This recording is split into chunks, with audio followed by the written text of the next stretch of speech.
Football Manager's pregame editor is powerful. People have used it to make fancy projects that replace a lot of things in Football Manager. I've always wanted to learn how they put together such amazing mods. And then I actually open up the pregame editor and want to give up. Well, the problem is that it's not user-friendly at all. I mean, there's not even a manual. You basically learn how to use it by word of mouth. So let's take a look together at how to do some really basic things in the pregame editor. You know, like navigate different screens and see what other people have done in their mods. Okay, first thing is first, let's learn how to access the editor from Steam. Okay, if you're using Epic Games or something like that, I unfortunately don't know how to get into it, but it should be on your system somewhere and it's probably similar to how it works on Steam. Alright, this is my personal Steam homepage in all of its glory. We'll want to go to Library in the menu and then Home. When you look on the left-hand side, you'll see all of your games. I don't own very many, as you can see. You'll notice, though, that there is no Football Manager editor listed here. This is the first test of your Football Manager problem-solving abilities, and in all seriousness, it really would be nice if this were easier to find and access. It's hidden in the menus, which is unfortunately something you have to get used to. Go over to Games, click on Tools, the box that isn't checked. Now you'll see a ton of different listings, mostly tools for games that you don't own. Well, this one is Steam's issue. I don't know why they do this, it's ridiculous. Anyway, go down to Football Manager 2024 right here. As you can see, the editor is highlighted because I've already installed it. Click on it and you'll have the option to launch it.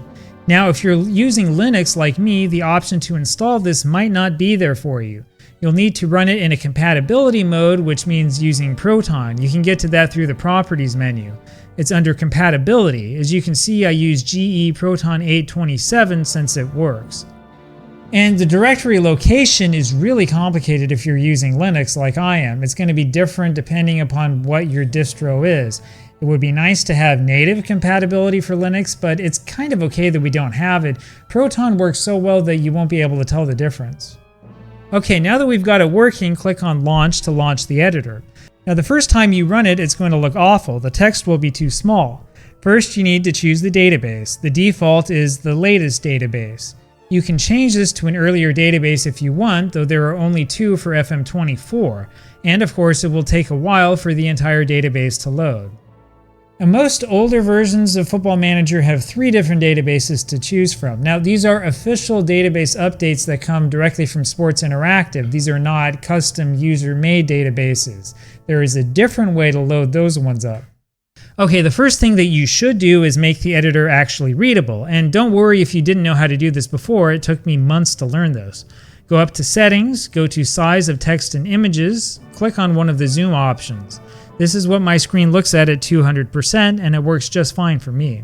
Now this one really isn't Sports Interactive's fault. It's difficult these days with so many different monitor sizes and shapes and all that stuff. But if you try to edit stuff with that really small text, you'll be pulling your hair out within minutes. You can change a few other things in the settings, mostly things like the currency, the units of measure, the language, stuff like that.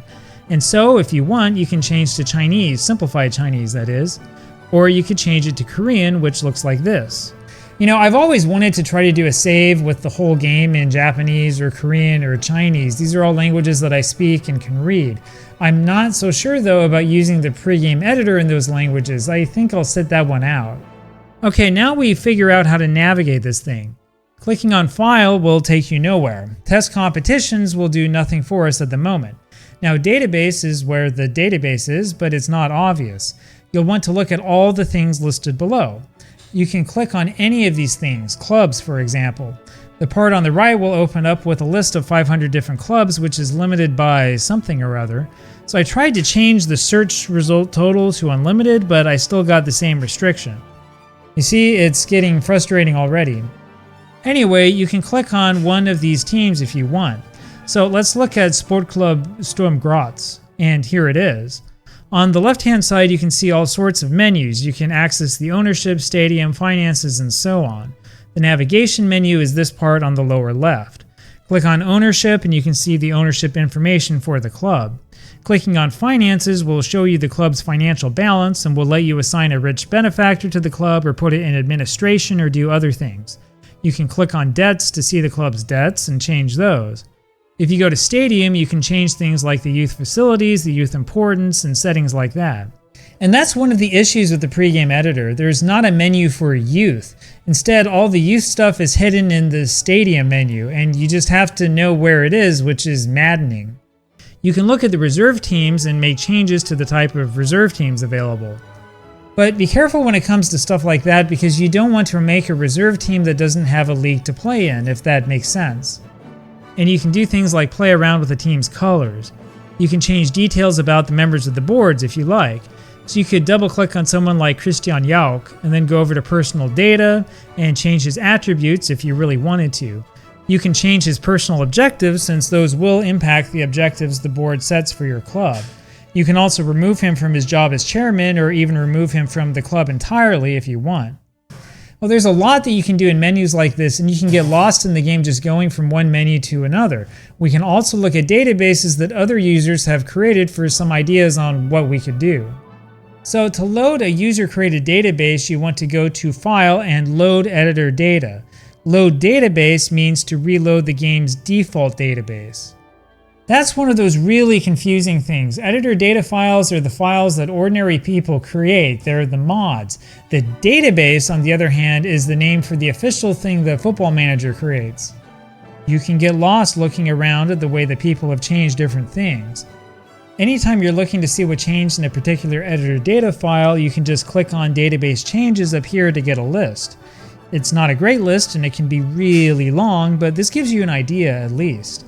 So this particular database file by Dave INCID includes all sorts of changes to the weather in the game.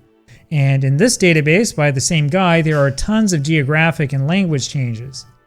Now, I should show you how to search for specific things as well, which really isn't obvious. So let's say that we wanted to search for the city Yanji in China, one of my favorite cities. So let's click on Database first, and then on Cities on that lower left-hand menu. Now, we need to get to Add Condition under Edit Filter up here. We choose Name. We then write in Yanji, and it pops right up. There's the name of the city.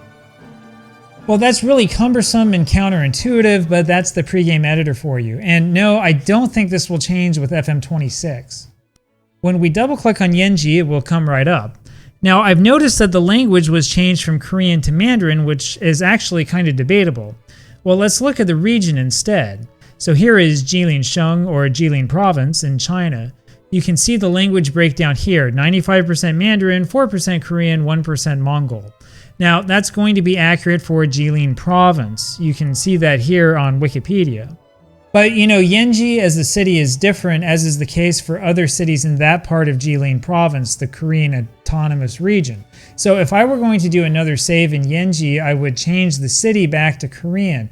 You see, the language that your newly generated players speak is going to have a lot to do with the regional language settings, as well as the city language settings, and also the national language settings. It's pretty complex.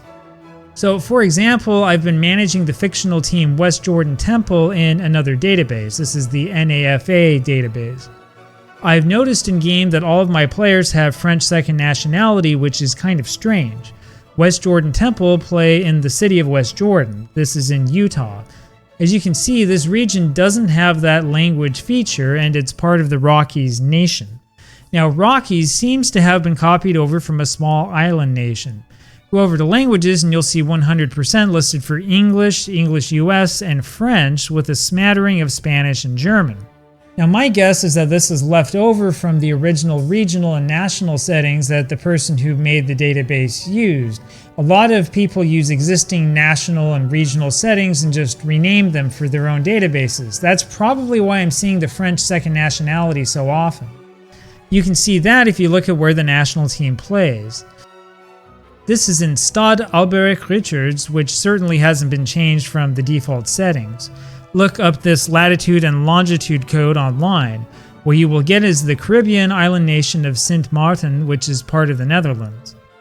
Anyway, we can keep playing this game and digging through this stuff, but this kind of gives you an idea of what to look for and for how other people have created their own databases. My guess is that you could probably make an updated and improved version of this particular database just by messing around with nations and perhaps even creating your own, assuming that you had enough time and enough know-how to know exactly how this works in the pregame editor. Finally, I'll show you a navigation trick. This menu here lets you go back to the most recent screen, and this drop down here will let you go back several screens to a place that you were before. Well, that could be helpful since it's really easy to get lost. Anyway, there you have it. That's a really quick look at the pregame editor for beginners. There's more to come in the future, especially as I learn how to do more myself.